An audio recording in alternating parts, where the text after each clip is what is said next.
At noon today, Bellamy Bank will close its doors, the clerk announced, as Clara watched her husband give her dead mother's emerald brooch to his mistress. Every Ashbourne property pledged to us will pass to its principal creditor. The words struck the banking hall with the force of a pistol shot. Lady Rosamond Vale smiled and pinned the emerald brooch to her gown while the Duke of Ashbourne stood beside her. Clara remained at the counter, one gloved hand pressed against the marble. The smallest emerald carried a pale flaw shaped like a crescent. There could be no mistake. That brooch had been locked inside Clara's dowry chest until that morning. "Edmund," Clara said quietly, "why is Lady Rosamond wearing my mother's jewellery?" Rosamond touched the emerald with 2 fingers. Her smile was gentle enough to appear innocent from a distance. His Grace offered it as temporary security. "For what?" The Duke stepped between them. "Rosamond's creditors threatened to expose her brother's debts. I prevented an unnecessary scandal. With my dowry." A few depositors turned toward them. Edmund lowered his voice. "Your money became mine on our wedding day. My father placed it in a separate trust. And your father is dead." Clara's breath caught, but she refused to step back. Her father had placed the principal of her dowry beyond Edmund's lawful reach, £40,000, and several income-producing properties meant to keep Clara independent. Yet Edmund had somehow pledged all of them. Now a clerk was nailing a seizure notice to the inner doors of the bank. Clara crossed the marble floor and read it.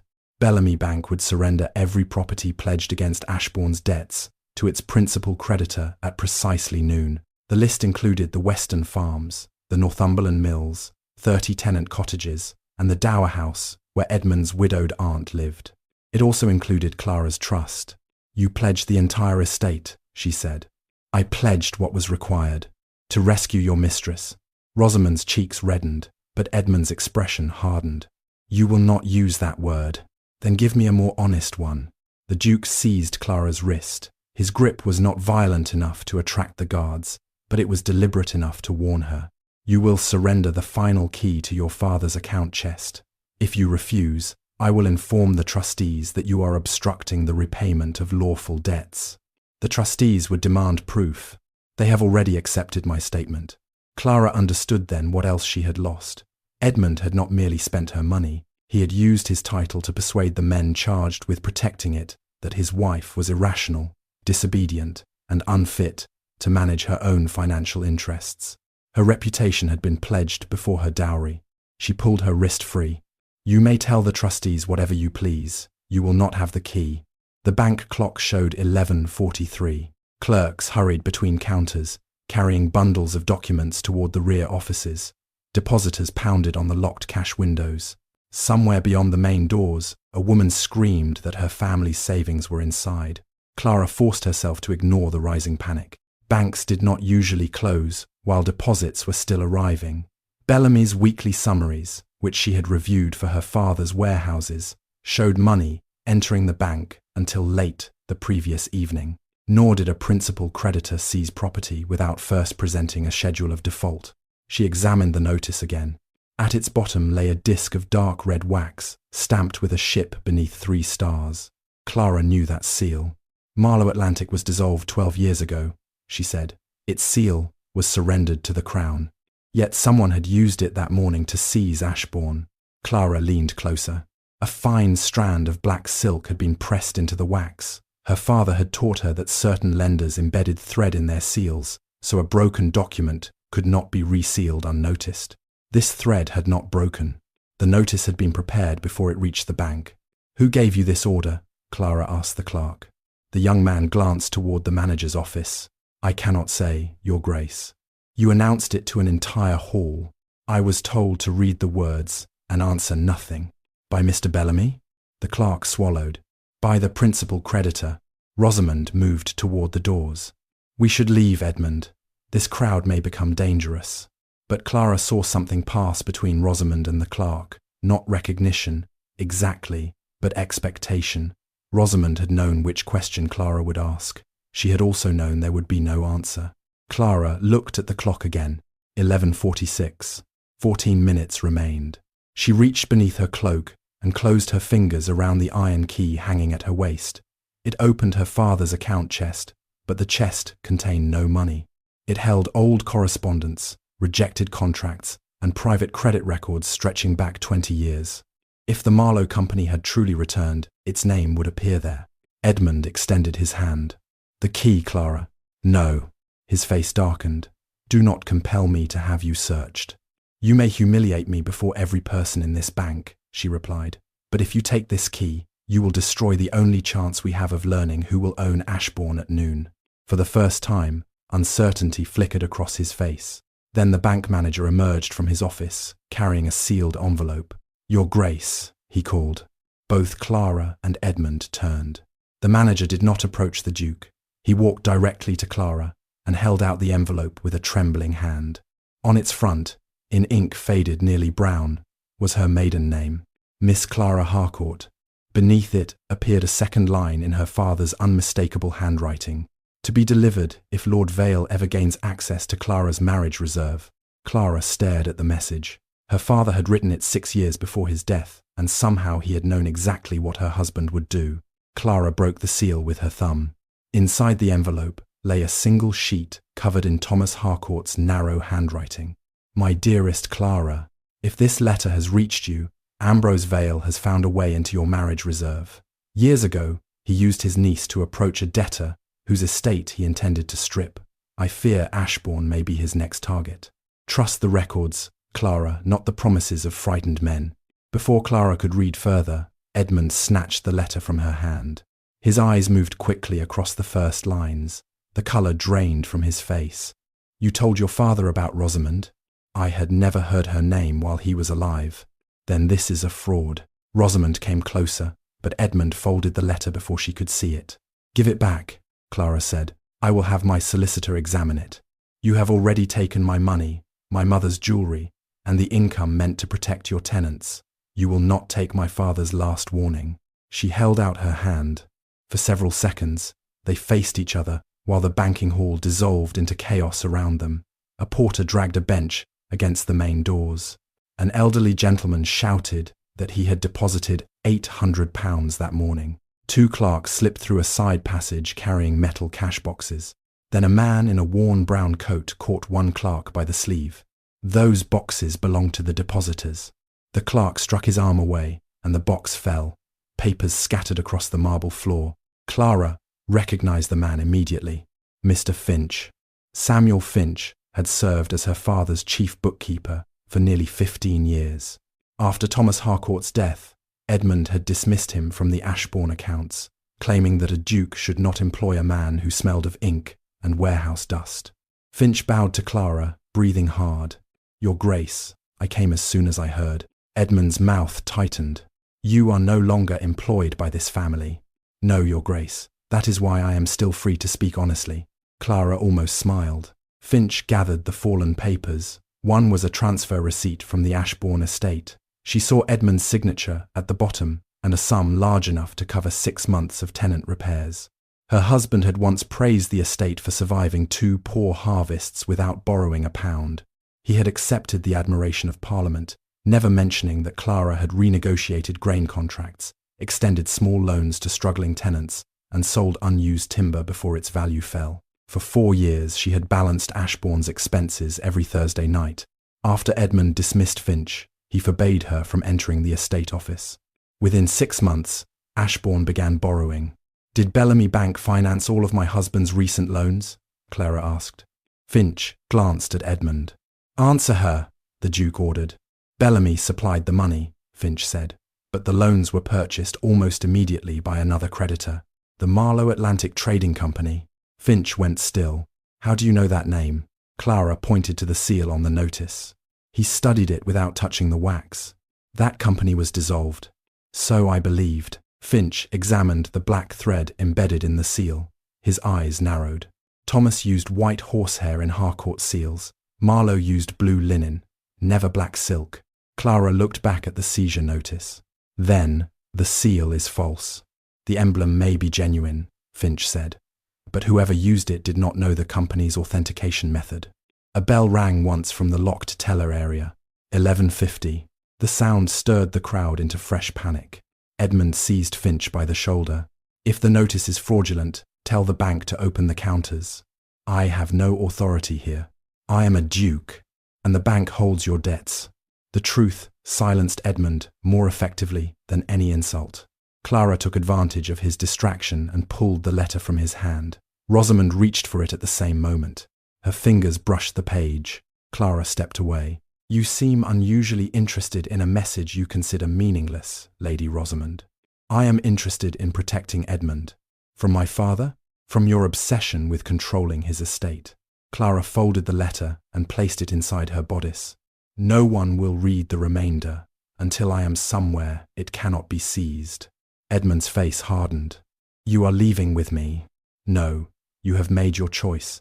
Until I learn who holds these debts, I will make mine. It was the first boundary she had ever drawn against him in public. She turned to Finch. Can you reach Harcourt House before noon? If the streets are clear. The black account chest is in my father's old study. Take the rear entrance. Tell Mrs. Gable I sent you. And the key? Clara glanced toward Edmund. It remains with me. Finch understood. If he were searched, the chest would stay locked. If Clara were detained, Finch could guard its location. What am I looking for? He asked. Every reference to Marlowe Atlantic, Rosamond Vale, and Bellamy Bank. Rosamond laughed, but the sound came too late. You expect to find my name in records written before I ever met Edmund. Clara looked at her sharply. I did not say when my father wrote those records. Rosamond's smile vanished. She had revealed that she knew the age of the documents. Clara felt the first clean edge of certainty. Her father's warning was not a prediction. It concerned something that had already begun while he was alive. Finch moved toward the side exit. The bank manager blocked his path. No one leaves until noon. You permitted your clerks to carry away cash boxes, Clara said. Bank, property. Then Mr. Finch may leave without one. The manager looked past her toward Rosamond. It was a brief glance, but Clara saw it. So did Finch. The front doors shook beneath the weight of the crowd outside. A pane of glass cracked near the handle. The manager drew a small pistol from beneath his coat. Everyone will remain where they are. Edmund stepped forward. Put that weapon down. I cannot. On whose authority are you holding my wife? The manager's hand trembled. Clara watched Rosamond retreat behind Edmund, as if seeking protection. But her eyes were fixed on the bank clock. 11:53. 7 minutes remained. Then Clara remembered the final transfer receipt on the floor. It showed money leaving Ashbourne that morning. Yet Edmund had told her the transaction had been completed the previous week. She bent and picked it up. The payment had not gone to Rosamond's creditor. It had gone to Harcourt Mercantile Holdings, the company Clara herself was supposed to inherit at the age of 30. Her birthday was tomorrow. At noon, the legal control of those holdings would pass to her. Unless, before the bank closed, someone proved that Clara Harcourt Ashbourne no longer possessed a valid dowry, and therefore had violated the condition upon which her inheritance depended. The condition was printed in small type beneath the transfer entry. Beneficiary must present proof that the Harcourt marriage reserve remains unencumbered. Clara read the sentence twice. This condition does not punish me for losing the reserve, Clara said. It delays my inheritance only if I surrendered it willingly. Finch examined the forged signature. And this document was created to make it appear that you did. Who controls the company during that delay? The senior trustee's nominee. And who is that? Before Finch could answer, Rosamond spoke. My uncle. Everyone turned toward her. She appeared to realize the mistake only after the words had left her mouth. Edmund frowned. Lord Vale is involved in Harcourt Holdings. Only as a trustee, Rosamond said quickly. It is an honorary position. My uncle has held dozens of such appointments. Clara knew that was false. Ambrose Vale never accepted honorary duties. He was a private creditor who purchased failing companies, dismissed their workers, and sold the properties in pieces. He had tried to buy 2 Harcourt warehouses from Clara's father and had been refused. Thomas Harcourt must have appointed him for a reason, or someone had altered the trust.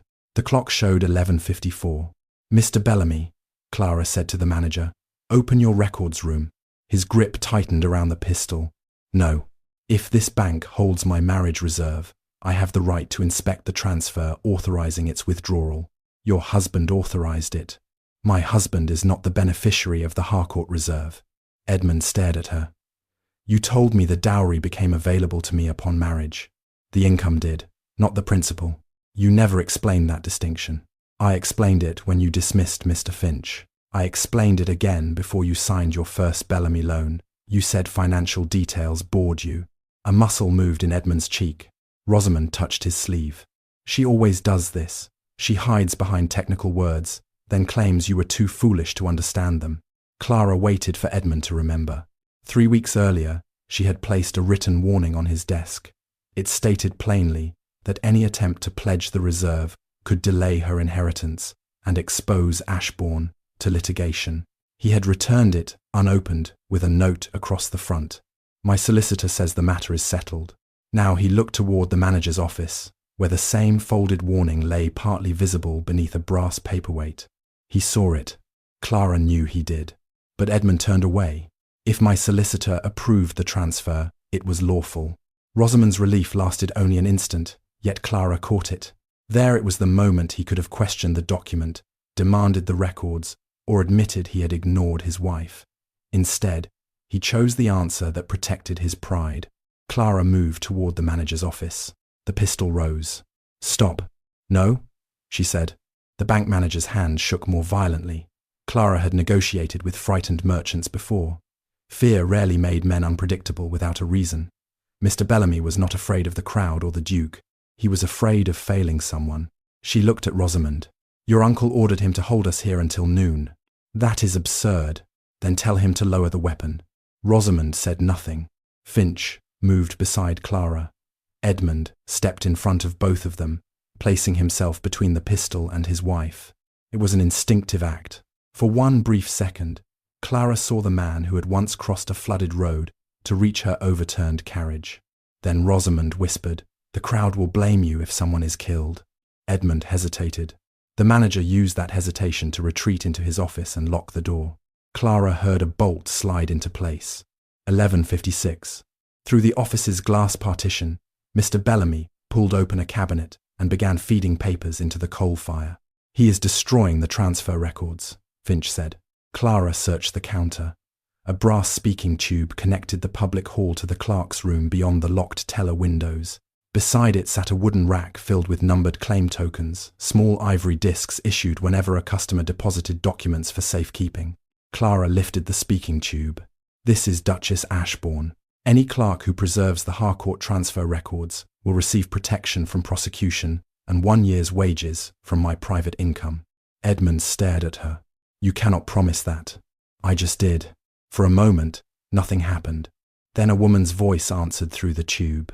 "Drawer 27. The manager heard it through the glass. He abandoned the papers burning in the grate and rushed toward a wall of narrow drawers. Finch examined the ivory tokens. Number 27 was missing. Clara remembered the cash box that had fallen earlier.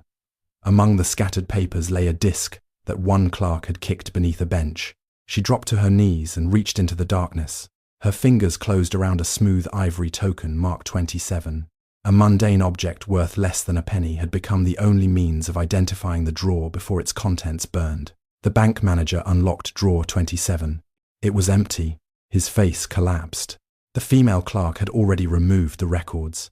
A panel opened behind the teller counter, and a young woman stepped into view.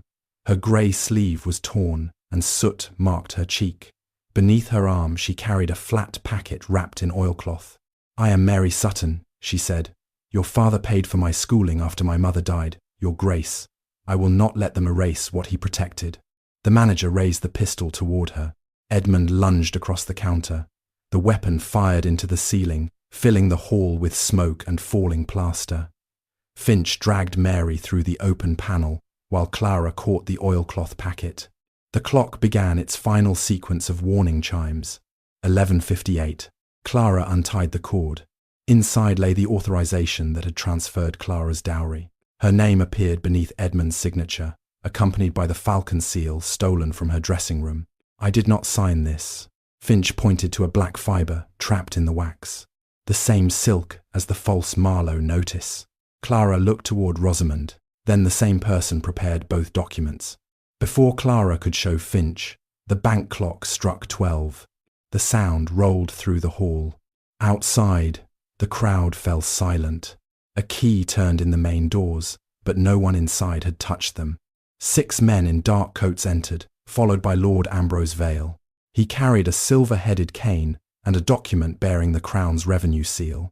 "As principal creditor," he announced, "I now assume control of Bellamy Bank, the Ashbourne Securities, and Harcourt Mercantile Holdings." His gaze passed over Edmund and settled on Clara. Then he saw the oilcloth packet in her hands. The confidence left his face. Rosamond moved close to her uncle and whispered something Clara could not hear. Ambrose's expression changed from surprise to calculation. He pointed his cane at Clara. "Search the Duchess," he ordered. "She has stolen confidential bank records." At that moment, Rosamond understood what her uncle had not. Ashbourne's ruin was no longer their greatest danger. Clara was. The 6 men advanced toward Clara. Finch stepped in front of her, but 2 of them seized his arms. A third reached for the oilcloth packet. "Do not touch it," Edmund said. Ambrose Vale rested both hands on his silver-headed cane. "You signed the instrument that transferred your wife's reserve, Ashbourne. Those records now belong to the creditor who purchased the debt." "I signed a request for funds," Edmund replied. "I did not authorize forgery." Rosamond's face tightened. Clara held the packet against her chest. "Show us your authority to search me, Lord Vale." Ambrose lifted the document bearing the Crown's revenue seal. "You are obstructing the lawful seizure of bank property." "No. That paper authorizes you to secure taxable assets belonging to Bellamy Bank. It does not allow you to search a duchess or confiscate evidence of fraud." His eyes narrowed. "You have not read it. I read the first line when you entered." Clara's father had trained her to begin with. The authority claimed, never the threat made. Men often displayed seals because they did not want anyone to examine the words beneath them. Ambrose handed the order to Edmund. "You recognize the Crown's seal." Clara watched her husband scan the page. He paused at the same sentence she had noticed. The warrant named coins, notes, and negotiable instruments owned by Bellamy Bank. It said nothing about private trust documents. Edmund looked up. "My wife is correct." A murmur passed through the hall. Ambrose's mouth hardened. "Then she may surrender the packet voluntarily." "She will not," Clara said. One of his men twisted Finch's arm behind his back. Finch gasped. Ambrose lowered his voice. "Voluntarily is a flexible word when another person bears the pain of refusal." Clara felt the iron key press against her waist beneath her gown. If Finch's arm broke, he could not reach Harcourt House. If she surrendered the evidence, Ambrose would burn it before anyone authenticated the forgery. She turned toward Mary Sutton. "Did you remove every paper from drawer 27? Mary's eyes widened. Then she understood. "No, Your Grace. Only the documents wrapped in oilcloth." "So the deposit register remains inside the drawer." Mr. Bellamy shouted from behind the counter. "Silence." Clara ignored him. Every document placed in the bank's records room had to be entered in a deposit register. The register recorded the time, the person delivering it, and the clerk who received it. Ambrose could call the packet stolen, but if its contents were officially listed, Mary had merely preserved registered evidence. "Release Mr. Finch," Clara said, "and I will give you the packet." "No," Mary cried. Clara looked directly at her. "Trust me." Ambrose nodded to his men. They released Finch. He staggered toward a marble pillar, clutching his shoulder. Clara held out the packet. Ambrose reached for it. At the last moment, she pulled it back. First, the deposit register. His expression darkened.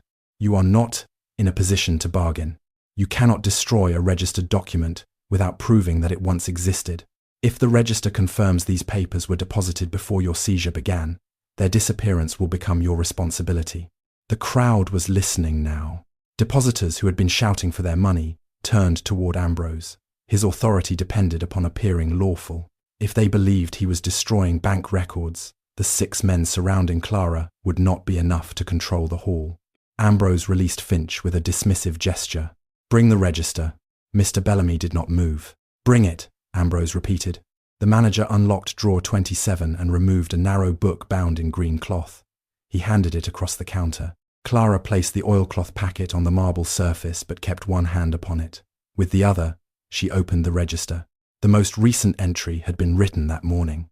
Harcourt Marriage Reserve Transfer, delivered by Lady C. Ashbourne, received at 9:15. Beside the entry appeared a signature resembling Clara's. She was not here at 9:15, Finch said.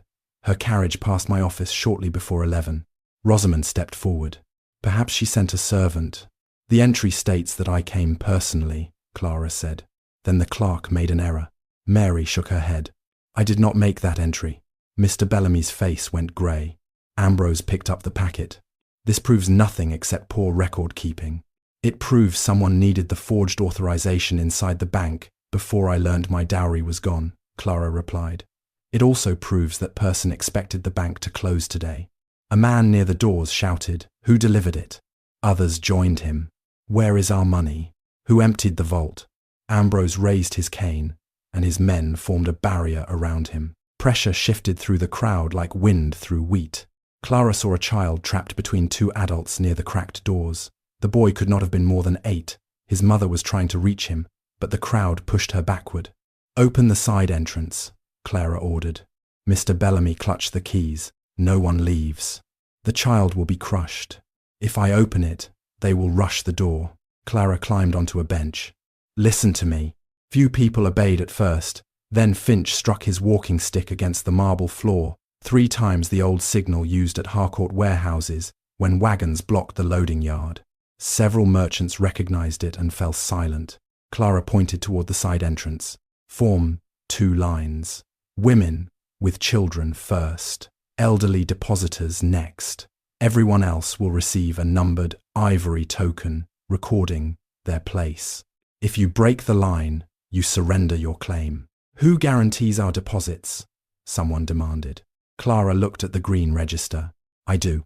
Edmund stared at her. "With what money?" "My private income from the Harcourt warehouses. If Vale controls the company, you may have no income tomorrow." "I know." The promise could cost her everything that remained outside the marriage reserve. But without order, people would be injured, records would disappear, and Ambrose would blame the destruction upon the crowd. Finch began issuing ivory tokens. Mary unlocked the side entrance. Within minutes, the pressure eased. The mother reached her son and carried him outside. Edmund watched Clara direct clerks, preserve the registers, and calm depositors with the same authority she had once used to protect Ashbourne through 2 failed harvests. Rosamond moved beside him. She created this spectacle so she could appear generous. Clara heard her. More importantly, she saw Edmund hear her. He looked toward the orderly lines, the saved documents, and the child now safe beyond the doors. For a moment, he seemed almost ashamed.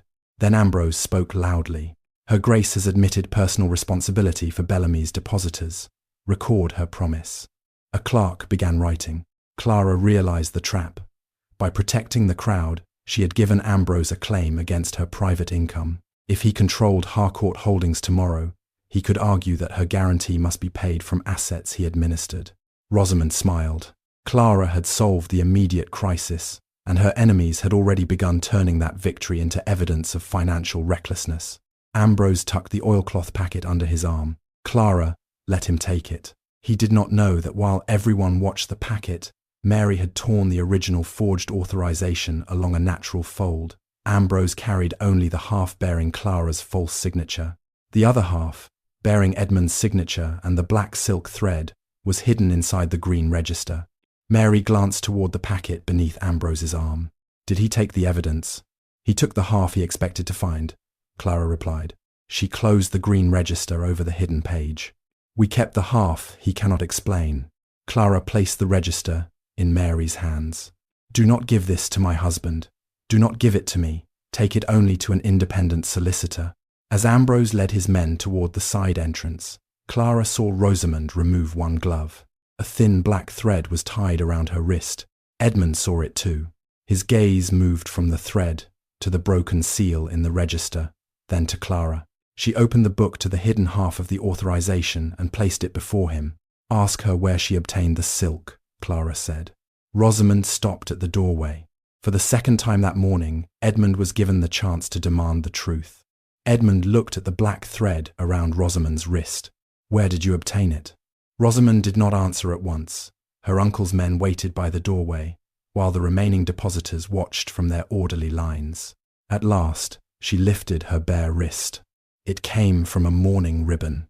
"For whom?" Clara asked. "My mother. Your mother died 11 years ago." Rosamond's eyes flashed.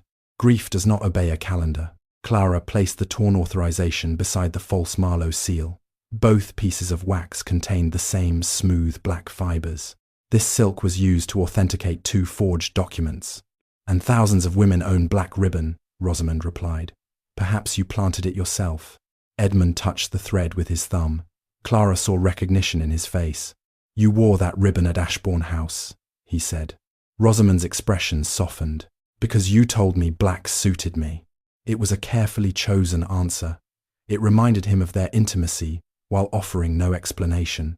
Mary opened the green register at Clara's request. Mary saw who deposited the forged authorization. "Question her. Search Rosamond's rooms.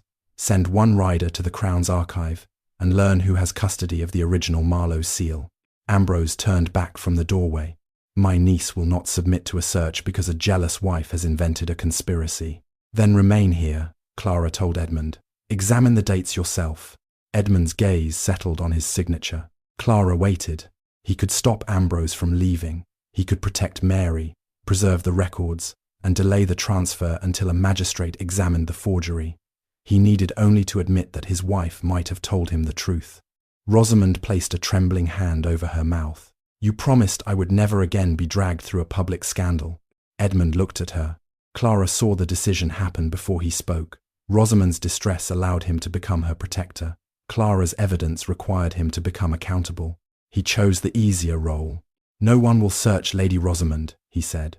Mary made a small, disbelieving sound. Clara felt something inside her grow still. "Then order Lord Vale to surrender the packet. I cannot interfere with a lawful creditor. You interfered when his man tried to search me. You are my wife, and that protection ends when it becomes inconvenient." Edmund's jaw tightened. "You have made accusations without proof, promised private funds you may not possess, and encouraged bank employees to steal confidential records. I prevented a child from being crushed. You also turned a financial dispute into a riot." "There was no riot. There would have been one without my men," Ambrose said. The lie was delivered calmly enough to resemble fact. 2 constables entered through the side door, followed by a narrow-faced magistrate named Sir Rowland Pike. Clara knew him by reputation. He owed Ambrose money and had once dismissed charges against a creditor who put an entire family into a debtor's prison over £4. Pike unfolded a complaint. "Lady Clara Ashbourne, you are accused of unlawfully removing bank records, interfering with a Crown-authorized seizure, and threatening the stability of Bellamy Bank." Mary stepped forward. "She did none of those things."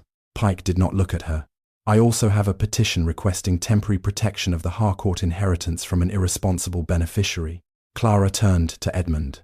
The petition required testimony from someone close to her, someone willing to claim she could not be trusted with money. Pike held out a second document. "Your Grace, I need your signature confirming that the Duchess acted without your knowledge or authority." Edmund read it. "If I refuse?" "Her inheritance may still be delayed," Pike said. "But Lord Vale's seizure of Ashbourne property will face an immediate inquiry. Creditors could freeze every estate account for months." Ambrose added, "No wages, no grain purchases, no repairs, and no pensions until the inquiry ends." It was another false choice. A legitimate inquiry could preserve essential payments. Clara knew how to arrange it. "Give me until tomorrow morning," she said. "My father's chest may prove the transfer fraudulent." Ambrose glanced toward Rosamond. That single glance told Clara the chest frightened them. "Tomorrow will be too late," he said. "The trustees must appoint a manager before Lady Clara's birthday, then postpone the appointment. The trust does not permit delay. Have you read the original trust?" Ambrose did not answer. Clara turned to Edmund. "If you sign that statement, Vale becomes temporary manager. He will control my warehouses, my accounts, and every document capable of exposing him. If I do not sign, Ashbourne may collapse. Ashbourne is already collapsing because you pledged it to save Rosamond." A flush rose along his neck. "You always believed your father's money made you wiser than everyone around you." "No, His lessons taught me to recognize a man who mistakes pride for judgment. The words wounded him.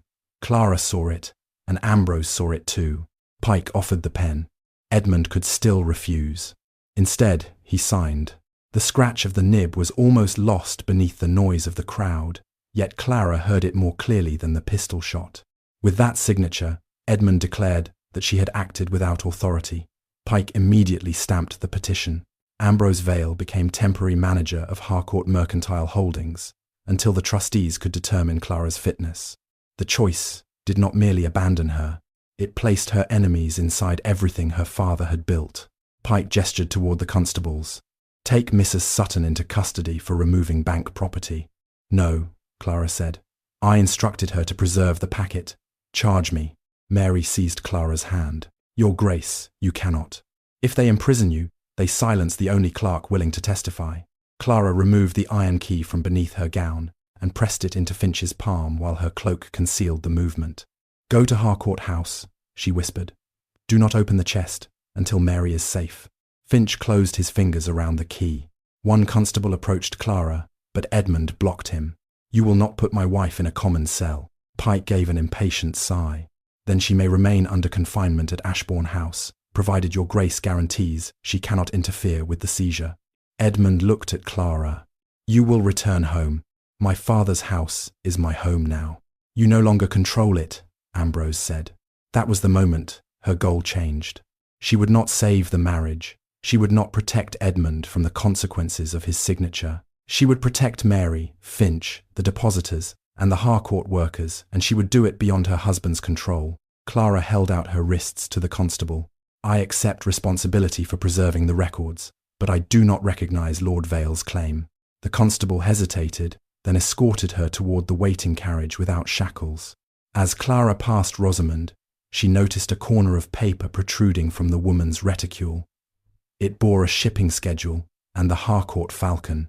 The first departure was marked for 2 o'clock that morning. Destination, Antwerp. Cargo, all negotiable securities, trust originals, and title deeds held at Harcourt House.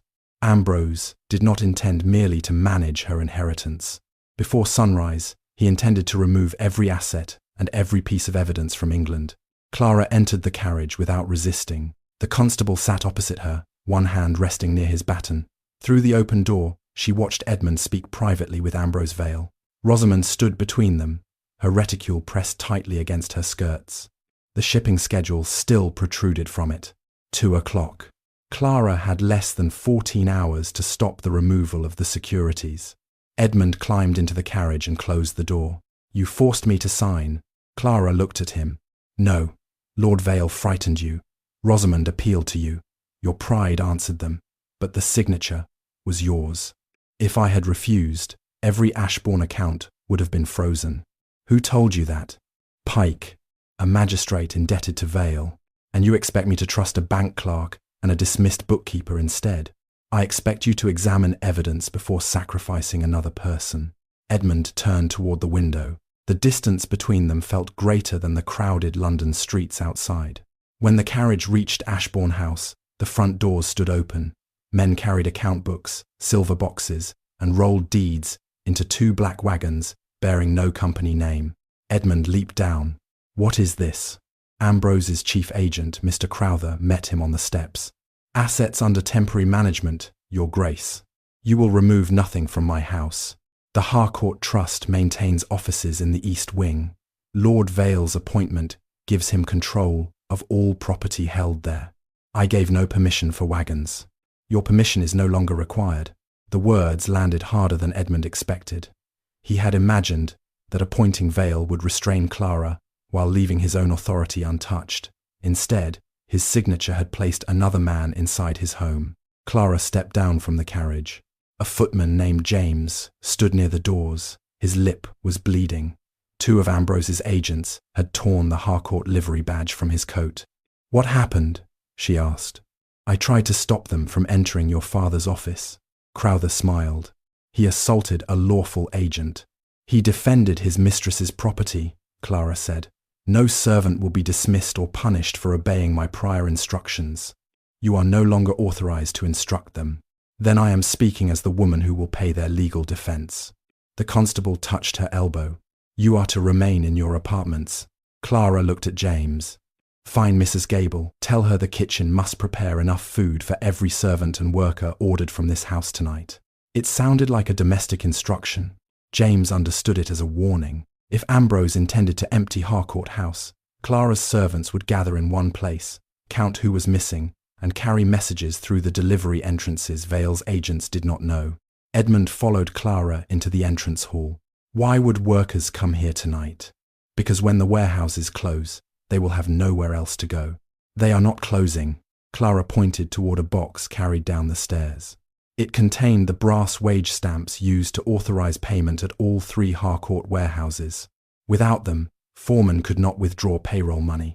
By taking the stamps, Ambrose had ensured that more than 400 workers would receive no wages on Friday. He is not preserving the company, Clara said. He is manufacturing a failure. Crowther paused. Clara continued before he could silence her. Vale will send the bearer securities abroad at 2. At dawn, he will announce that Harcourt cannot meet its wages or guarantee Bellamy's depositors. Merchants will demand payment. Suppliers will stop deliveries. Then he will purchase the distressed warehouses through another company for a fraction of their value. Edmund frowned. You cannot know that. Look at the wagons. They are removing deeds and securities, but leaving furniture and account copies. A thief takes what is valuable. A receiver preserves what is necessary. Vale is doing neither. What is he doing? Taking what can be sold while leaving enough evidence to blame the collapse on me. A crash sounded from the east wing. Mrs. Gable appeared at the top of the stairs with 2 agents behind her. She had served the Harcourt family since Clara's childhood. Her white hair had escaped its cap, but her back remained straight. One agent carried the black account chest. Clara's heart lurched. The lock was undamaged. Finch had not opened it. Crowther descended the stairs and examined the iron keyhole. Where is the key, Your Grace? I lost it. You gave it to Finch. Then you already know whom to ask. Crowther struck the chest with the silver handle of his cane. Mrs. Gable stepped between them. That belonged to Mr. Harcourt. Crowther shoved her aside. She struck the banister and fell. Clara rushed forward, catching her before her head hit the marble. Blood appeared along the older woman's temple. Edmund seized Crowther by the collar. You will not assault anyone in my house. Crowther did not struggle. If you obstruct the temporary manager's agents, Lord Vale will petition to place Ashbourne itself under a receiver. Your signature will support that petition. Edmund released him slowly. For the first time, the true cost of his choice entered his face. His title still belonged to him, but his commands no longer carried power. Every order could now be treated as interference with a process he had authorized. Clara pressed a handkerchief to Mrs. Gable's wound. James, send for a physician. The agents dismissed the household physician, he said. Use my carriage. They have taken the horses. Edmund turned toward Crowther. Return them. The stable account is secured against your debt. The Duke stood motionless in his own entrance hall, unable to summon a doctor, protect a servant, or use his horses without permission from Rosamond's uncle. Clara looked at him. I will help prevent innocent people from suffering. I will not restore your authority, defend your signature, or conceal what you did. What do you need? The question was quiet. It was the first time he had asked. Mary Sutton must be released before nightfall. Finch must reach Harcourt House unharmed, and every Ashbourne tenant must be told not to surrender leases or rent receipts to Vale's agents. Edmund hesitated at Mary's name. If I challenge Pike, then Vale may expose your debts. Yes, that is the price. Clara helped Mrs. Gable to a chair. Edmund looked toward the wagons, then toward Rosamond, who had just entered the hall. She had heard enough to understand that his obedience was no longer certain. I will speak to Pike, he said. Rosamond caught his arm. My uncle warned that any interference would destroy us. He is already destroying us. A church bell sounded outside. 1 o'clock. Crowther ordered his men to lift the black chest into the wagon. As they carried it past, Clara noticed a pale line of dust around the iron hinges. The chest had been stored against the wall for years, leaving the front dusty but the hinges clean. Now the pattern was reversed. Someone had removed the hinges and replaced them. The lock no longer mattered. Ambrose's agents had already opened the chest from behind. Clara pulled away from the constable and lifted the lid. The interior was empty. Her father's contracts, letters, and private credit records were gone. Finch still possessed the key, which meant he could not have taken them. Mrs. Gable gripped Clara's sleeve. "Your father emptied it himself," she whispered. "The night before your wedding." Clara stared at her. "Where did he put the records?" Mrs. Gable's eyes moved toward the Harcourt warehouse clock standing in the east wing. It had stopped 6 years earlier, at precisely 2 o'clock. Before she could answer, James rushed through the front doors. "Your Grace, Mr. Finch has been found near Harcourt House." Clara rose. "Is he alive?" "Yes, but Lord Vale's men have Mary Sutton. They will release her only if Finch brings them the key and every document he removed from Bellamy Bank." "He removed nothing." "They do not believe him." James swallowed. "They have given him until the warehouse clock strikes 2. If he fails, they will accuse Mary of firing Bellamy Bank and send her to Newgate before dawn." Clara looked toward the stopped clock. Its hands pointed to the exact hour printed on Rosamond's shipping schedule. The securities were not leaving from the docks at 2. They were leaving from beneath the clock. Clara looked from the stopped clock to Mrs. Gable. "What is beneath it?" "I do not know," the older woman whispered. "Your father made me promise never to move the clock or allow anyone to repair it. He said you would understand when the wrong man asked for the right key." The iron key had never been intended only for the account chest. Clara turned to James. "Where is Mr. Finch?" "At the Harcourt wool warehouse." "And Mary?" "Vale's men are holding her in the old counting room." Crowther stepped into Clara's path. "You are confined to this house." Edmund moved between them. "My wife is injured." Clara touched her temple. There was no blood. Crowther noticed. "I see no injury." "She is under my protection," Edmund said, "and under a magistrate's order." Edmund took Pike's signed confinement paper from the constable. He read the wording carefully this time. "The Duchess shall remain under the supervision of her husband or an officer appointed by the court." It did not require her to remain at Ashbourne House. Edmund folded the order. "She will remain under my supervision." Crowther reached for it. The Duke's voice dropped. "Touch me, and Vale loses the only nobleman still willing to pretend this seizure is lawful." Crowther stopped. It was not redemption. Edmund was protecting the last fragment of his own power as much as Clara, but for once, his interests required him to read before obeying. Clara knelt beside Mrs. Gable. "Will you be safe here?" "I have guarded Harcourt property from gentlemen for 30 years, the housekeeper said. "I can endure one more." Clara squeezed her hand, then stood. "If I help you prevent the securities from leaving England," Edmund said, "will you withdraw your accusations against Rosamond?" "No." "Clara, Mary is released first. The workers keep their wages. Every document we recover is placed with an independent solicitor. Those are my terms. And after that? After that, the truth decides what remains between us." She did not tell him that the marriage had already ceased to be her purpose. They took a hired carriage because Vale controlled the Ashbourne horses. James rode beside the driver. The constable followed on horseback, satisfied that Edmund remained responsible for Clara. As they approached the Harcourt district, hundreds of workers filled the narrow street. The warehouse gates had been chained shut, and a notice announced that all wages were suspended by order of the temporary manager. Men and women shouted when they recognized Clara's carriage. "She promised Bellamy our money. Will the warehouses close?" "My children need bread." Clara stepped down before the carriage stopped moving. Edmund caught her arm. "They are angry. They are frightened." She climbed onto a loading platform. "My father built these warehouses with your labour," she called. "Lord Vale has taken the wage stamps, but he has not taken the money." A foreman shouted, "The bank will not release it." "Then I will." Clara reached for her mother's emerald ring, but her fingers would not obey her. Her mother had placed it in her palm on the morning of the wedding. "Whatever happens," she had said, "keep one thing that belongs only to you." For the first time that day, Clara wanted to keep it. She wanted to close her hand, return to the carriage, and let someone else rescue the people who had once thanked Edmund for her sacrifices. Then a little girl beside the loading platform tugged at her mother's sleeve. "Will we have bread tonight?" Clara shut her eyes. When she opened them, she removed the ring and placed it in James's hand. "Take this to Nathaniel Reed. He will advance 3 days' wages against it. Take this to Nathaniel Reed, the silver merchant. He will advance 3 days' wages against it." Edmund stared at the ring. "That belonged to your mother." "Yes. You would sell it for people who are threatening you."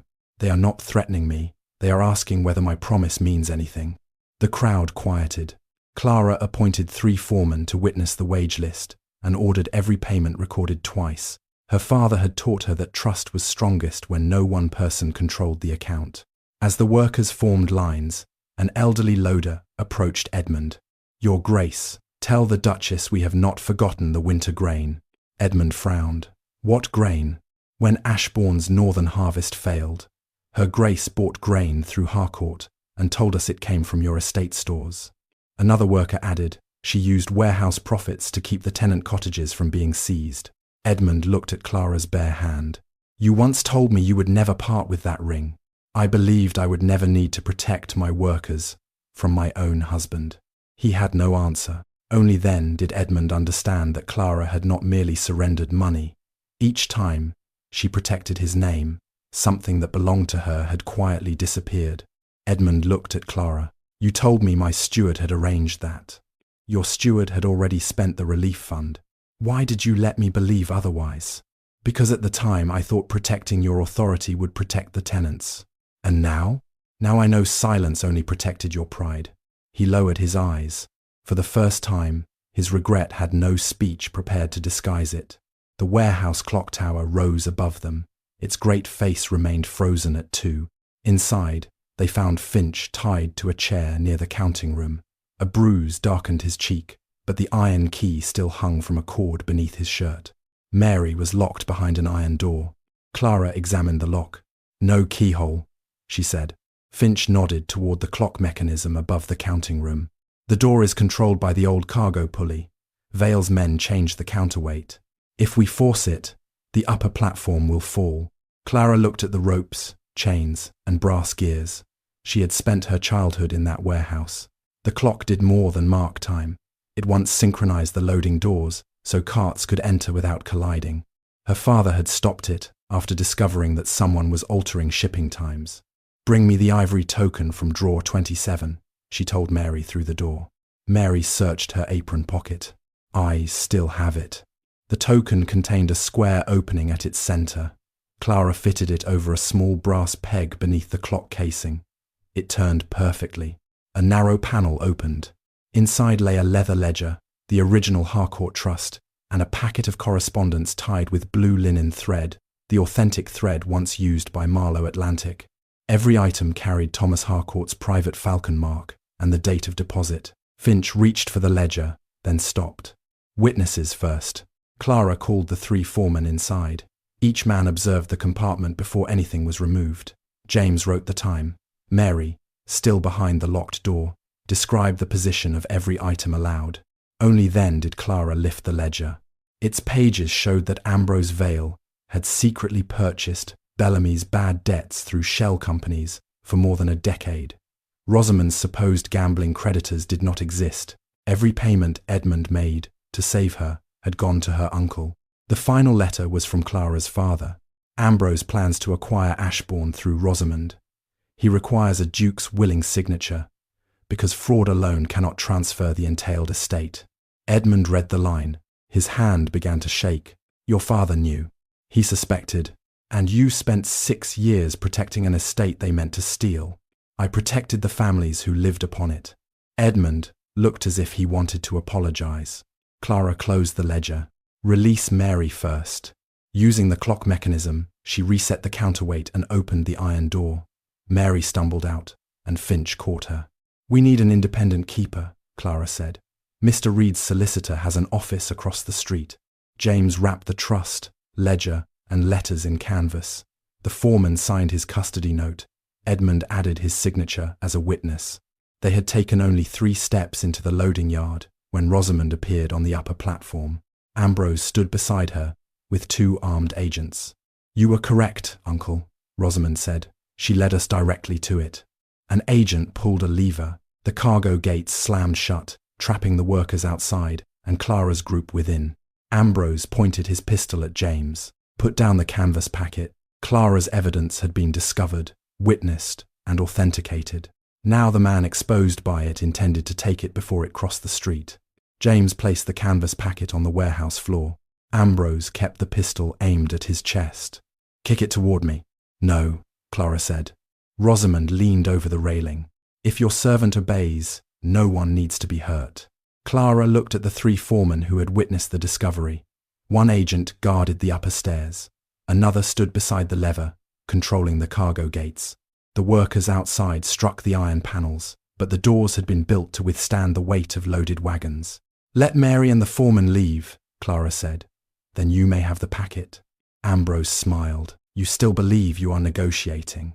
I am giving you a choice between possessing the evidence and explaining 3 injured witnesses." His smile faded. Clara had identified the limit of his power. Ambrose could intimidate clerks and purchase magistrates, but the disappearance of respected foremen in front of hundreds of workers would bring a government inquiry he could not quietly control. "Release the foreman," he ordered. "The clerk remains." The upper agent turned the lever halfway. A narrow side gate opened. The 3 foremen crossed one at a time. Before the last man passed through, Clara called after him, "Tell Mr. Reed exactly what you saw." Ambrose fired into the wooden beam above her head. Splinters rained across her shoulders. "No more messages." Edmund moved in front of Clara. "If you shoot again, Vale, you will have to explain the murder of a duke. I have no desire to kill you. Your signature is much more useful while you are alive." James kicked the packet across the floor. Ambrose's agent retrieved it and carried it to the platform. Rosamond opened the canvas. Before she removed the first document, Ambrose said, "Burn the blue thread letters first." Clara heard the mistake. So did Mary. Ambrose could not have known that the letters were tied with blue thread unless he had seen them before or received a description from someone who had. Rosamond paused. Her uncle realized what he had revealed. "Burn everything," he snapped. The leather ledger curled first in the furnace. Then the letters blackened, their pages lifting like pale wings before collapsing into ash.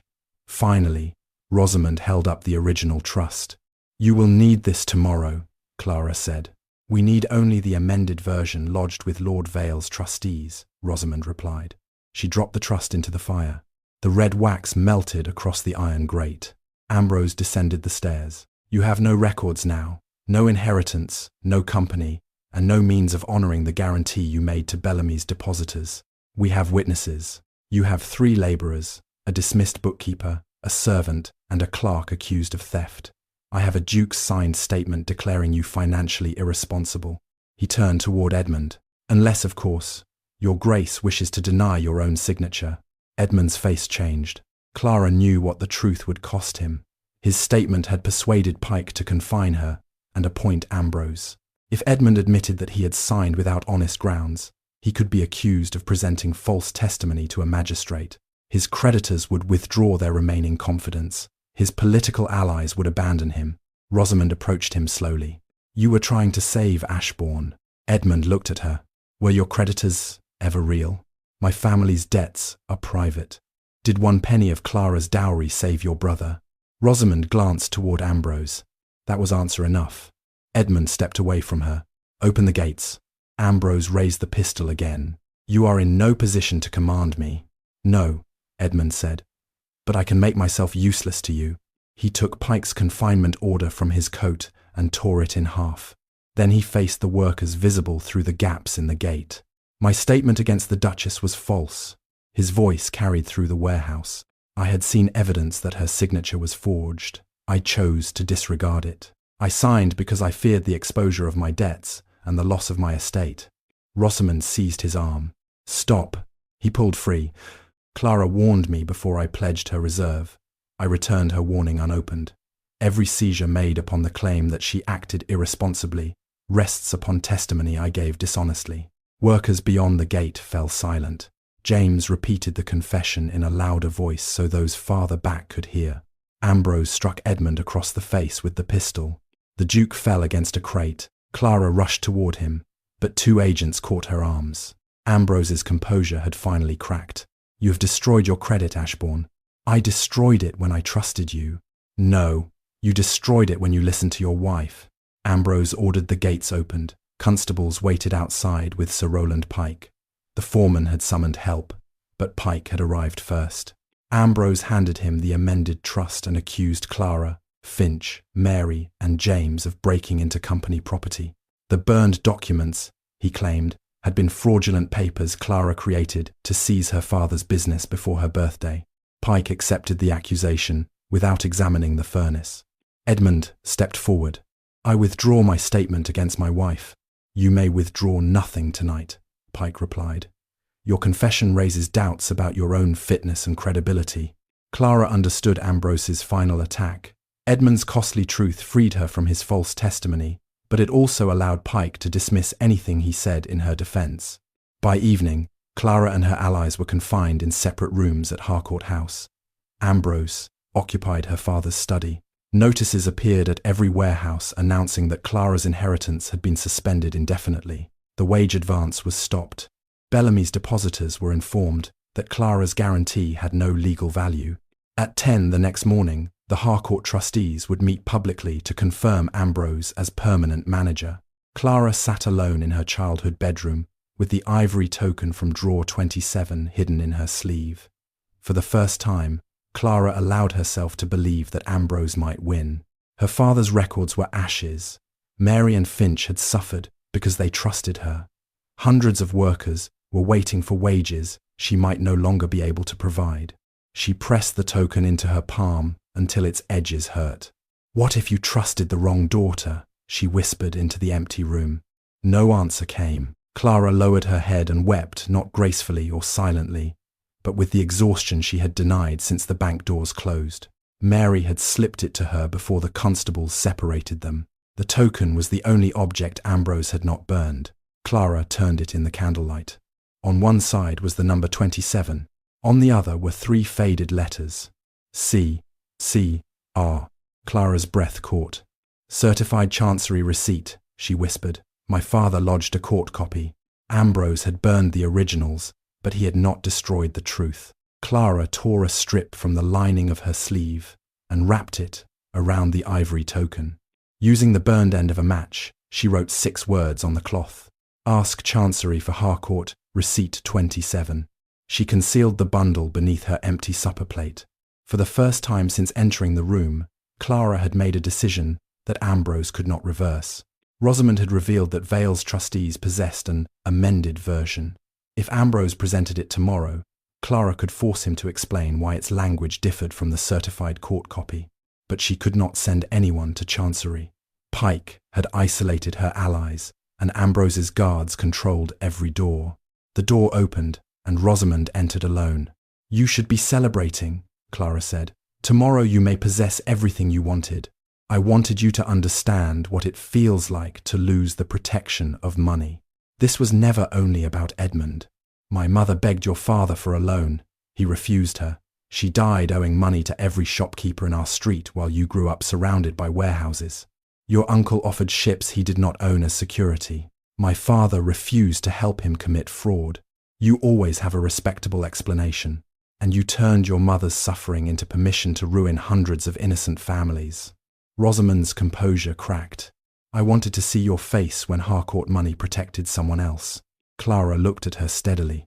"It never protected Edmund. It only revealed what he was willing to sell." For a moment, neither woman spoke. Then Rosamond turned and left, closing the door harder than necessary. Clara looked through the window. In the courtyard below, Rosamond was instructing a messenger to deliver invitations to the trustee meeting. Clara smiled for the first time that day. She did not need to retrieve the court copy before the meeting. She needed Ambrose to swear publicly that no other copy existed.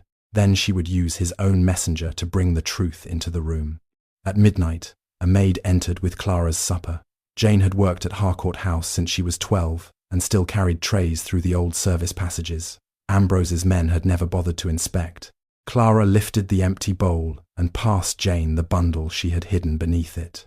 "Rosamond's messenger leaves at 6, she whispered. "James knows what to do." Jane lowered her eyes. "If they search me, tell them I complained about the food and threw the cloth onto the tray. And, if Mr. Crowther dismisses me, go directly to Nathaniel Reed. You will have work at his house before sunset. Jane gave one small nod. By morning, the ivory token was hidden beneath the wax seal of an invitation addressed to Mr. Charles Mercer, senior recording clerk at the Court of Chancery. Rosamond's own messenger carried it out of Harcourt House, with the rest of the trustee notices. James had changed only the address. At 10, the trustees assembled in Thomas Harcourt's former counting hall. Merchants, creditors, and solicitors filled the benches. Ambrose had invited them to witness his permanent appointment, believing a public victory would make later challenges appear desperate. Clara entered under guard. She wore a plain, dark blue gown and no jewellery. Rosamond had taken the emerald brooch. Ambrose controlled her inheritance, and Edmund's signature had stripped away her financial authority.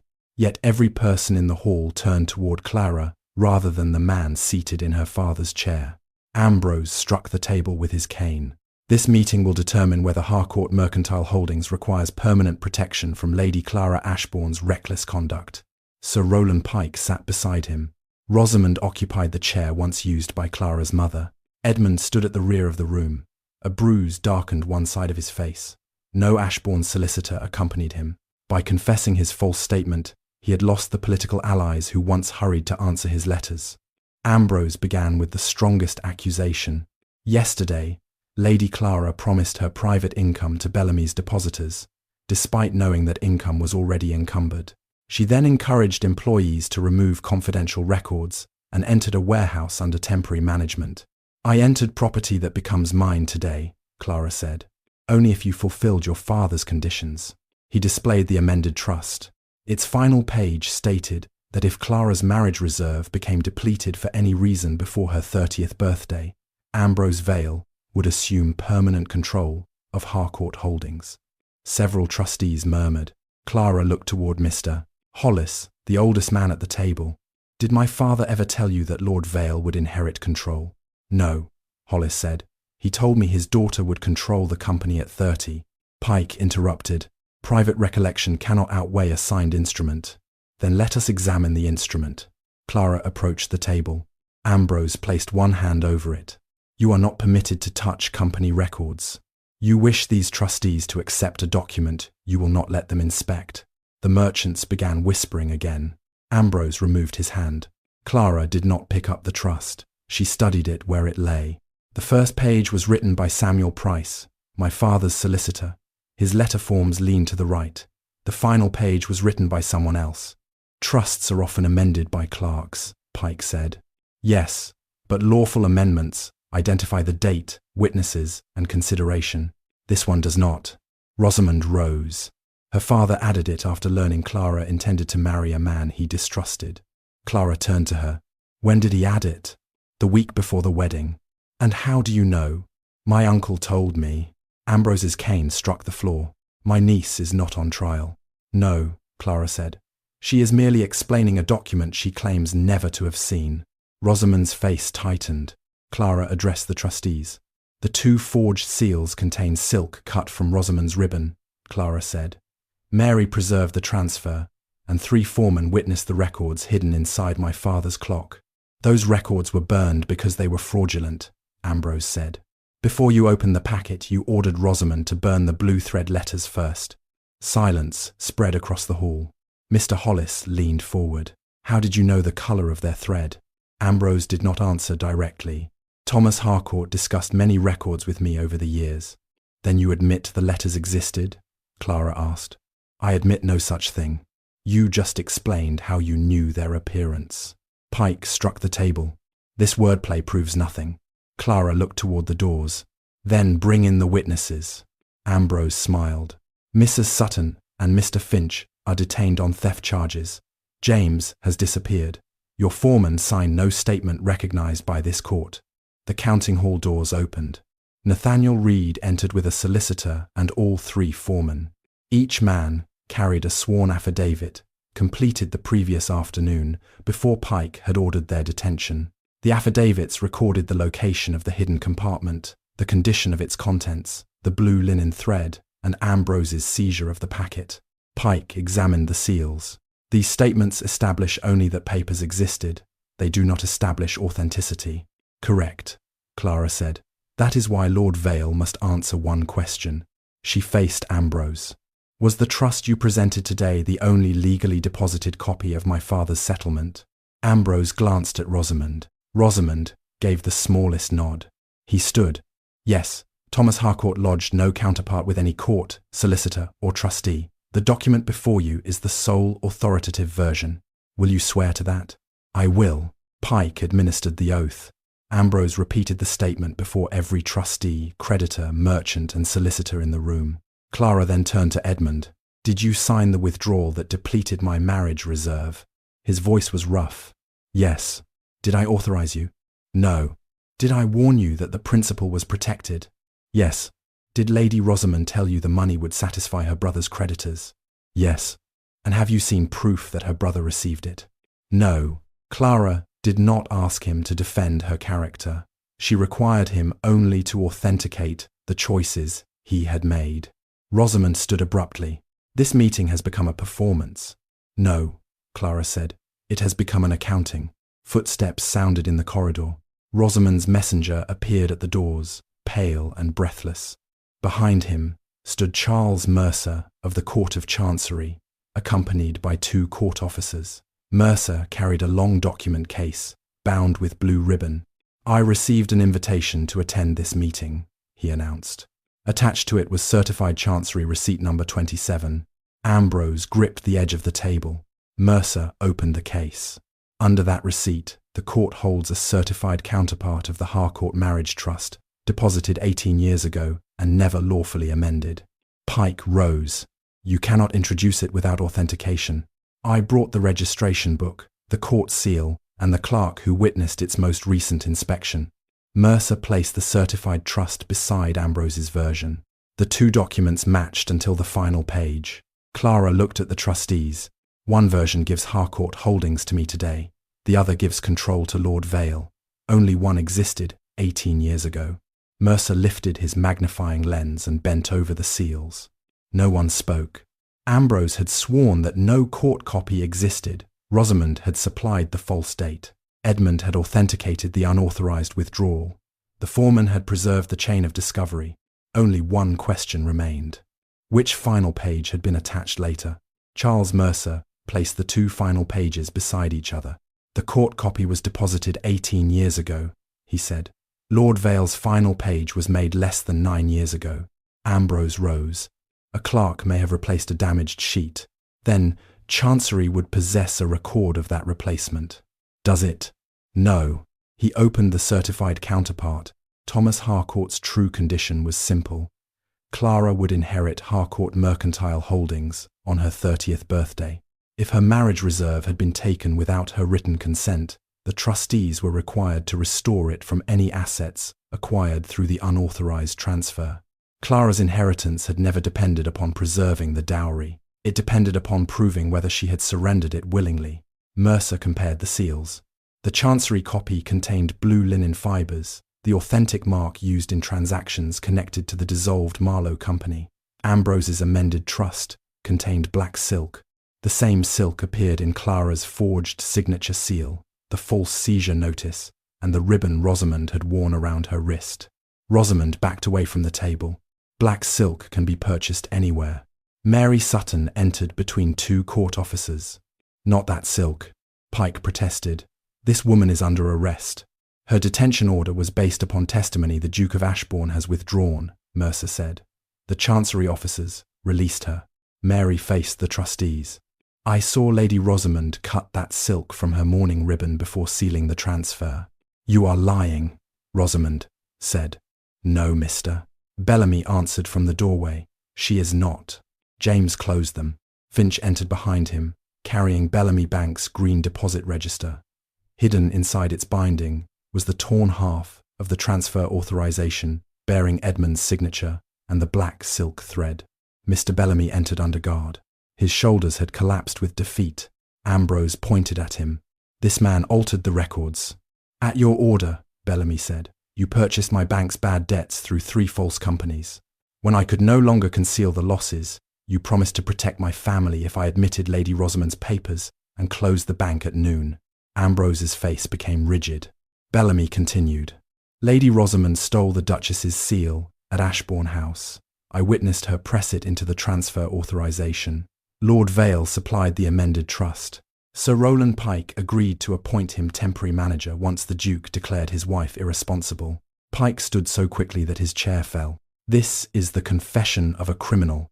"Yes," Clara said, "and it is supported by the register, the forged seals, the chancery copy, the foreman's affidavits, the shipping schedule, and your own order issued before any inquiry occurred." She turned toward the trustees. Lord Vale needed control of Harcourt Holdings before today. Once appointed manager, he intended to send the bearer securities and title deeds to Antwerp. He would stop wages, call Bellamy's debts, and blame the collapse upon my guarantee to the depositors. Mr. Hollis looked at Ambrose. "And Ashbourne?" Clara answered. "Rosamond persuaded my husband to borrow repeatedly from Bellamy. Her supposed family creditors were companies controlled by her uncle. Edmund's payments strengthened Vale's position until he held enough Ashbourne debt to seize its private property. But not the entailed estate," one solicitor said. "No, that required the Duke's cooperation. Vale needed Edmund to sign a lawful transfer or accept a receiver voluntarily. Fraud alone could not give him the title's entailed lands." Clara looked at her husband. Edmund's willingness was the final instrument. The Duke did not defend himself. Ambrose had exploited his vanity, his fear of financial disgrace, and his desire to rescue Rosamond. But Edmund had ignored Clara's warnings, refused to examine the silk, signed false testimony, and surrendered authority to the man she had identified as a fraud. The conspiracy had tempted him. His choices had enabled it.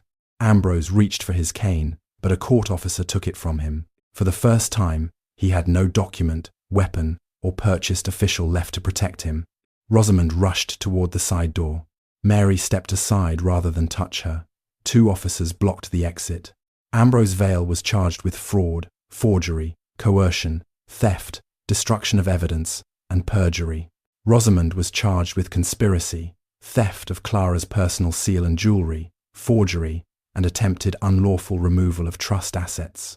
Bellamy's cooperation did not erase his crimes, but his testimony and surrender of the bank records were entered for consideration.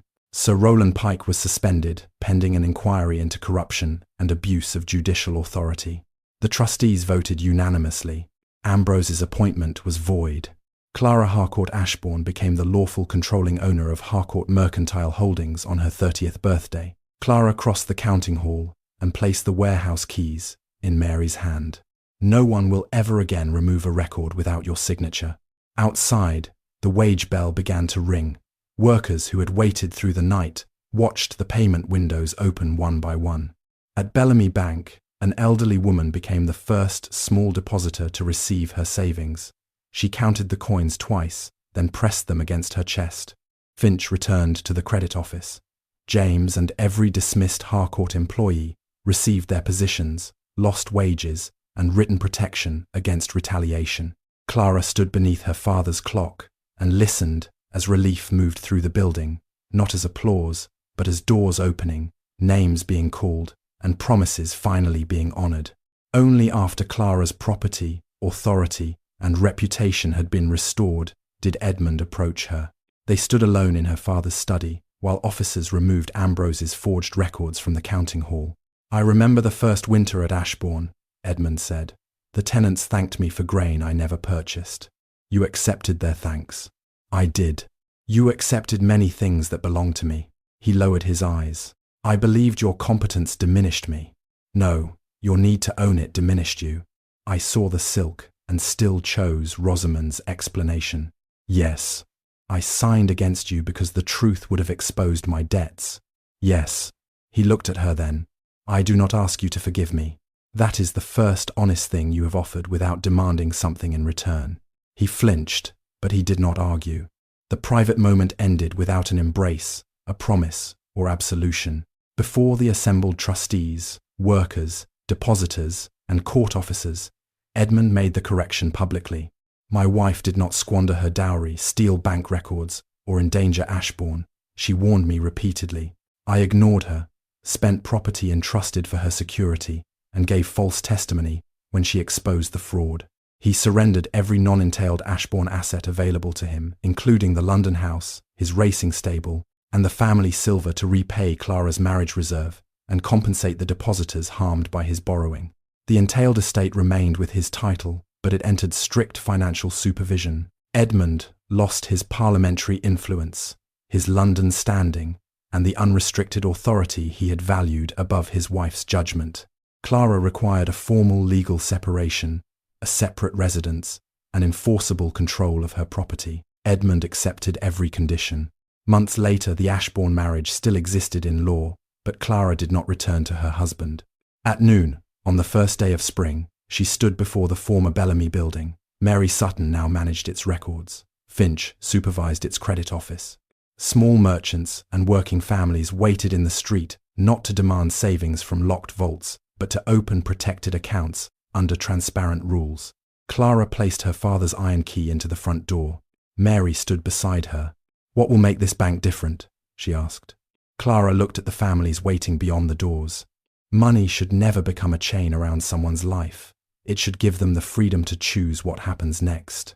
On the day Ambrose seized Bellamy Bank, its doors had closed at noon.